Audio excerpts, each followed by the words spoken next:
Alright, what is up, everybody? We are back with another edition of Everyday Hoops. Hope you guys are having a good one. Today, I'm going to be talking about players that deserve to make their first All-Star appearance. I did a video like this last year, and I thought it was a really good idea, so I'm going to do it again this year. I have about 8 players on this list that I think deserve to make their All-Star debuts this year that have been playing some great basketball. We're going to talk all about them here in today's video. Thank you guys for the views on the videos and the shorts recently. I really appreciate it. If you do like the content around here, consider subscribing, liking, turn notifications, do all stuff like that. I'd really appreciate it. It really helps out a lot. That's why Twitter's all that stuff down in the description below. And yeah, don't waste any more of your time. Let's get right into it. So the first guy I'm going to talk about that I think deserves an All-Star appearance, Victor Wembanyama. Wemby has been incredible in his second year. He started off slow, then he had the 50-piece, and I made the video about 50-piece, and I'm like, he's going to be fine. And since then, he's been on fire. Currently, on the entirety of the year, he's giving you over 24.5 points per game with 10 rebounds, 4 assists, a steal, and almost 4 blocks, leading the league on 47, 35, 87 shooting splits.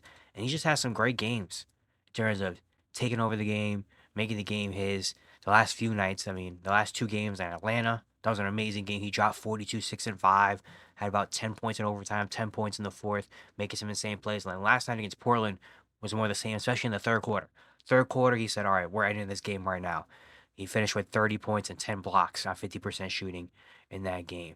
But ever since his 50-point game, he's been incredible. In his last 13 games, he's given you almost 30 points a game with 9 rebounds, 5 assists, over 3.5 blocks on 50, 38, 85 shooting. So, yeah, he's been incredible. And the Spurs are winning, which is why he has an amazing All-Star case. The Spurs right now, they're sitting at 9th in the West, 15 and 13. They're comfortably in that play-in mix and conversation. I think they're a lot better than a lot of people expected this season. And Wemby has been great. Honestly, the last couple games, I feel like every game his All-Star case kind of increases. I was at a point where I was like, does he make it? I mean, he should be in the conversation, but I don't know if he fully makes it. Now I'm kind of like, I feel like he should be locked in to the All-Star game right now because, he's been playing very well. The Western Conference front court isn't super insane in terms of being stacked, kind of like maybe the guards are. So he'll definitely have a chance there. And I feel like the NBA, it'd just be good for them to have Wemby in the All-Star game because we already know he's gonna be one of the stars of the future. I already know he's a big name already and all this stuff. So having him already in the All-Star game would be very cool to see. And I feel like fans are gonna vote him in. He's gonna have the fan vote. I feel like he's gonna have the coach's respect already as already being kind of a hectic player to guard and game plan for. So yeah, Wemby has just been incredible this season so far after really kind of he just wasn't making shots to start the year. That's really what it was. He just wasn't making shots to start the season, and now he's making shots, and now he looks like the star player that we kind of hoped he was gonna be. So yeah, Wemby been incredible. He deserves an All-Star debut this season in his second year, and by the way, at 20 years old. Next guy I'm gonna talk about that deserves to make it, Tyler Herro from the Miami Heat.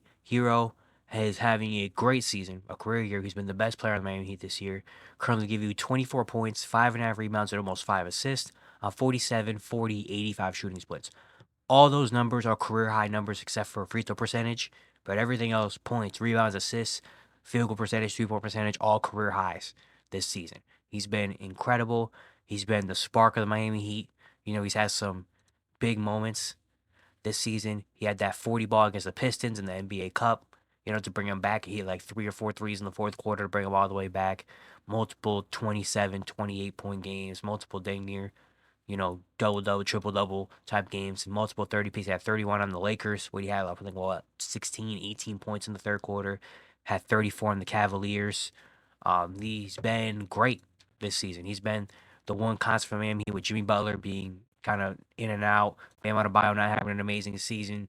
Like, Tyler Herro has been the guy. He's molded his game into being an amazing. He's shooting 40% from 3 on 10 3-pointers a game.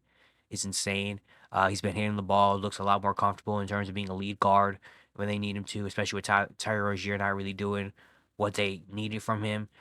So he's been incredible. And the Miami Heat are a top 6 seed in the Eastern Conference at 500.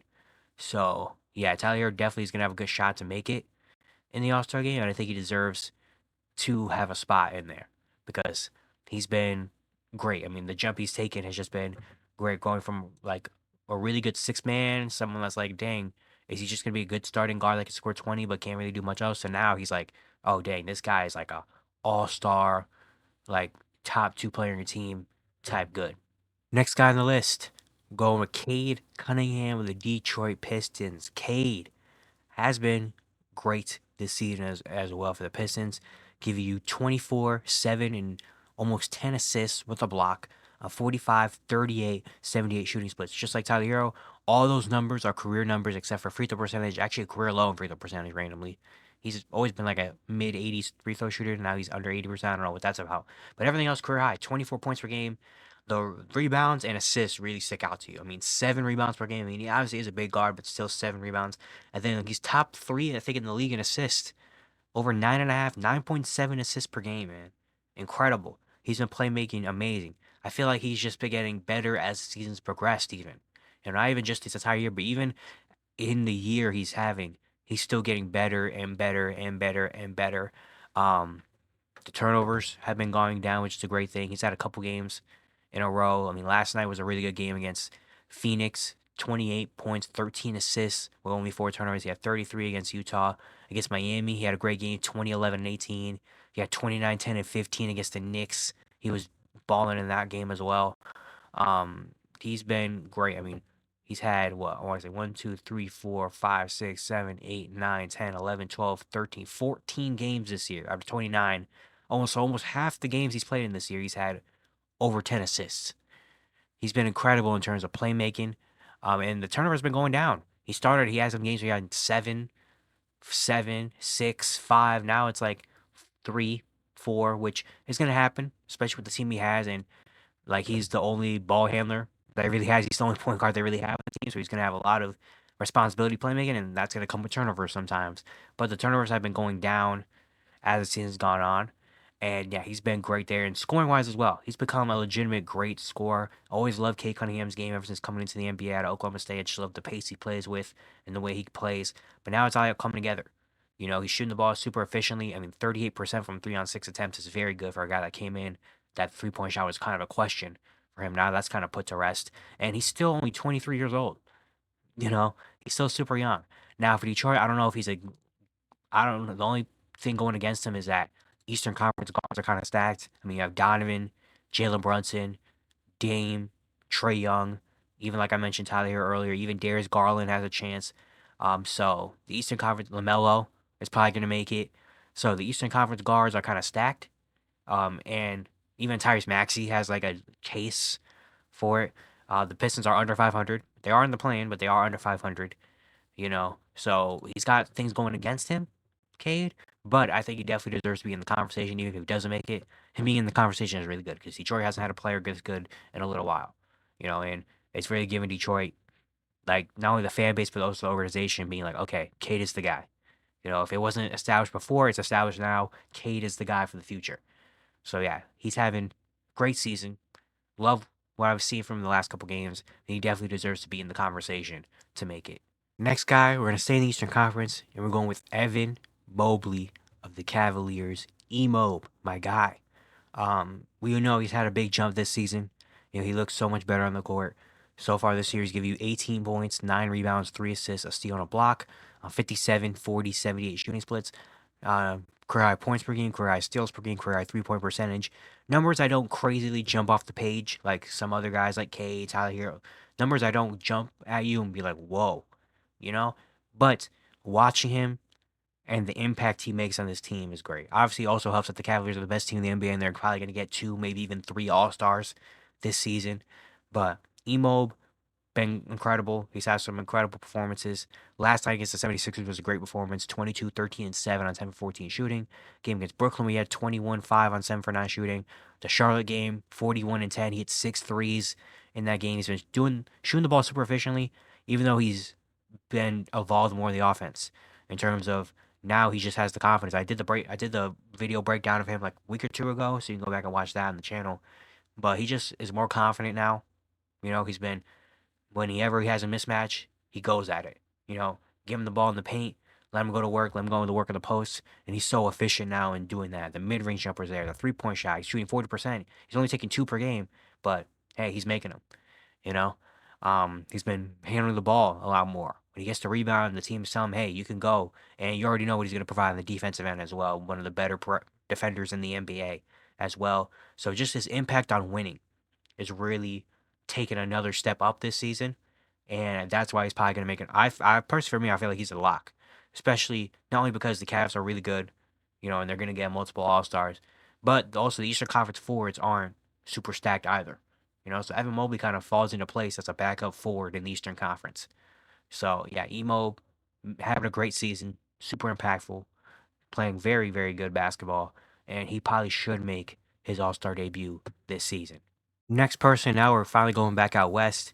We're going with J-Dub, Jaylen Williams of the OKC Thunder. Jaylen Williams, been a big fan of his game for a while, the first 2 years, and this year he's just been getting better and better. Currently this year give you 21, 6 and 5 with two steals, 49, 38, 80 shooting splits. Efficiency has not been as great as the last 2 years, but still amazing efficiency numbers. But all the statisticals are career highs. Points, rebounds, assists, steals, all career highs, all big jumps from last season. He's been great. The Thunder also are the number one seed in the West, so they're probably going to get two All Stars, and that's why J-Dub, I think, is a lock for me personally. Not only that, but he's been playing really good basketball. I mean, he had a great game last night, or no, not last night, the day before against Miami, 33, 6 and 4 on 12 for 25 shooting. Just so smooth. Just I love watching him play because he makes it look so easy. Pull up mid range is always money. Never really takes super bad shots. 3-pointers, he's very solid and efficient there. Handles the ball, defends as well. Very good perimeter defender too. Just does a little bit of everything on the court, literally. Like if you need him to play make a little bit, he could do that, averaging 5 assists. Like he does a little bit of everything on the court, and he impacts winning so much. You know, as a guy that is a second option, sometimes like the third best player next to Chet Holmgren. If Chet Holmgren was here, he probably would have made it. But J Dub deserves it, man. He really does deserve to make an All Star team. He's been incredible. He plays like an All Star, even though he's again a second or third option. He plays really, really good. Some nights he's the first option if they really need him to be. He just does so much on the court, everywhere, like a little bit of everything. Like he definitely deserves to make an All Star appearance and makes his All Star debut this year because man, he's been great. The Thunder have been absolutely great as well, and I feel like he's a lock for me personally. Now, next one we're going with two guys. It's a combination of two guys that play for the same team. We have Jaylen Green and Alperen Sengun. One of them deserve to be an All-Star this season. I'm not saying both of them. I'm saying one of them. Take your pick with the Rockets. Jaylen Green gave you 19 and a half points, 4 rebounds, 2 assists, and a steal on 40, 31, 87 shooting splits. Not crazy efficiency, but with Jaylen Green, we're never going to get really good efficiency. But he's had some really good stretches. Yeah, he started the year hot, then got cold, but he's been hot. He's had some up and down moments. He's had some leading scorer moments. Been really good. And then Alperen Sengun gave you 18, 10, and 5 with a steal and a block on 48, 25, 76 shooting. He started the year off a little bit slow, but he's been on it recently. Give you double doubles. We know what he can do with the assists. Defensively, he's been locked in as well, doing his thing. So one of those two guys they deserve to be also because the Rockets are a top 3 seed in the West, and being a top 3 seed without having an All Star would be kind of crazy. But like thinking about the All Star team, there's a chance that the Rockets don't get an All Star this year, only because they don't have one player that really is like the star. If they have one player averaging like 24, and everyone else is doing good, then it'll be like okay, yeah. But everybody kind of does this. Like Jaylen Green is a leading scorer; he's averaging 19 points per game. And it's not like there's one player that really is making all this happen. They're a team. They play like a team. Like even Dylan Brooks, Fred VanVleet, Jabari, Amenitari off the bench. Like everybody kind of plays their part. There's not just one player doing everything and that everyone else kind of fits in. It's like this is an entire team going out and doing their thing. So that's why it's really tough to pick and to really fit in an all star for this team for Houston. But I think obviously a top 3 seed, they've been playing so good, they deserve that moment of one of them having an all star. It probably would lead towards Shingun, just because again the Western Conference forwards aren't as stacked as the guards. I mean, with the guards for Jaylen Green, you're gonna have to fight like so many guys. You gotta fight Shea, Luca, Ant, Steph, Kyrie, De'Aaron Fox, James Harden, like so many, like Devin Booker, so many guys that you have to fight. in that spot. John Morant's, like so many. So it'll probably be easier for Alperen Sengun to make it as a forward, as a wild card maybe potentially. But the Rockets definitely do deserve an All Star. I don't know if I can 100% guarantee it honestly, which sucks. Like I want to see them have one. It's tough to guarantee it, but I think one of these guys deserves to represent Houston this year in the All Star game because they've been playing. The team has been playing such great basketball. And the final guy on this list, RJ Barrett from Toronto Raptors. RJ has been star J Barrett this season. Incredible. Give you 23.5 points, almost 7 rebounds, and 6 assists on 45, 35, 72 shooting splits. Those statistical numbers, points, rebounds, assists, all career highs. We know how much of a star he's been this season. He's had some big games, some triple doubles. The playmaking jump has been there, some 30 pieces. Like, just been great. Absolutely great for the Raptors as number one option on a lot of nights. Yeah, I mean, he's taking a big jump. I made a video about him a week or two ago as well, a breakout video from him, so you can go back and watch that one. But he's just been incredible to watch his jump that's taken this season. Now, it's going to be very, very hard to make it, and probably very unlikely he's going to make it. The Raptors are the 14 seed. They're 7-21. They're probably not getting an All-Star with that record. For some reason, I have him RJ listed as a shooting guard, even though I think he probably would make it more as a forward, has a better chance to, but just him being in the conversation, obviously, matters a whole lot for him and, the trajectory of him and all that stuff. But maybe as an all-star replacement, Franz Wagner, first time all-star. Like, I didn't put him on this list. I didn't talk about him in this video because it's so odd. Like, it's 100% guaranteed he's going to make the all-star game. So, like, there's not even me point in me saying it because Franz Wagner is going to make it. Like, no question. But the oblique injury he has, who knows? He's probably not going to play the All-Star game, so he could be a replacement. And RJ being in that, RJ probably will be in that conversation of replacement, which is good enough. Him just being in the conversation doesn't hurt anybody, obviously. I mean, he's been so good. Again, the playmaking, he's had some triple doubles, some 30 pieces, some big shots, some big games for this Raptor team, and is really making huge, huge strides this season as a star player. So yeah, RJ definitely deserves to be in the conversation, for Toronto.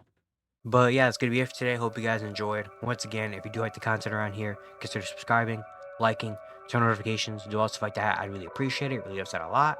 And yeah, I'll see you guys tomorrow.